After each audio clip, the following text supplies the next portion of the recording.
Hey guys, welcome to the Storm the Castle gameplay overview video series. This series is meant to help jumpstart you into playing Storm the Castle faster. And so what we're going to do is first start off with the setup of the game. So after you open up your game box and you punch out the different tokens, what you're going to do is,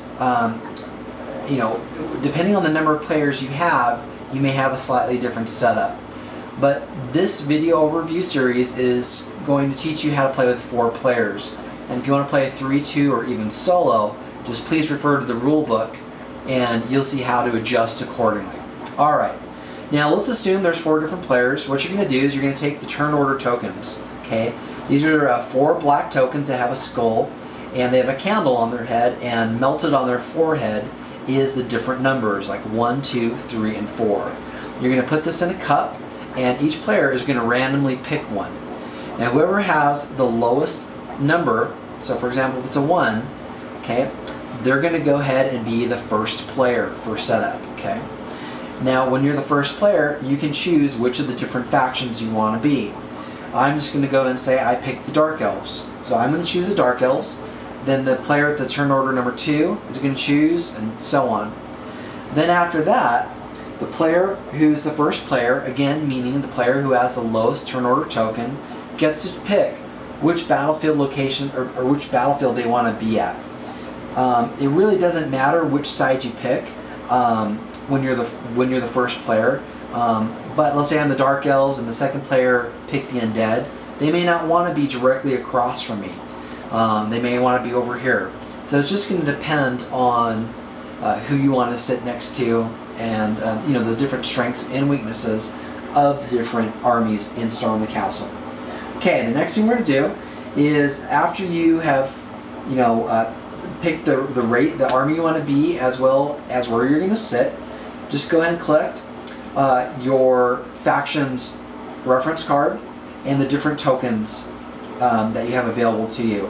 Now, because this is just a demo video, I don't have all the tokens out, but just wanted to show you roughly how to set up. Okay, so what you're going to do is you're going to take your faction's power card deck, and it's going to be denoted by the icon. See how that matches up? Dark Elves, Dark Elves. Okay, that's your power card deck. What you're going to do is you're going to draw 3 of these. Okay, every player is going to do that, and you can look at them. Now, the next thing you're going to do is you're going to go ahead and collect 5 gold. Okay, so every player is going to collect 5 gold. Okay, and you can just put that off to the side for now. And then, if you are playing either the Arcanist or the Undead, what you're going to do is collect 3 magic tokens. Okay. Again, that's only if you're the Arcanist or the Undead. And then finally, if you are the player that drew the first, the number 1 on the turn order tokens, you're gonna get the Fantasy Defender reference card. Okay. Now this is important because this card is going to denote different things. It's basically going to allow you to control the events, or resolve the events, and the Fantasy Defenders, so long as you have this card. And we'll talk about this in a little bit. Okay.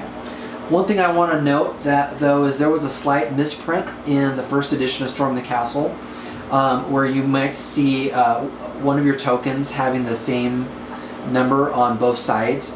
If that's the case, please go to giantgoblingames.com and you can download the right file that you can print and cut out and kind of glue that on top of that, or you can mark it out, however you choose. Alright, and we'll talk about the next step.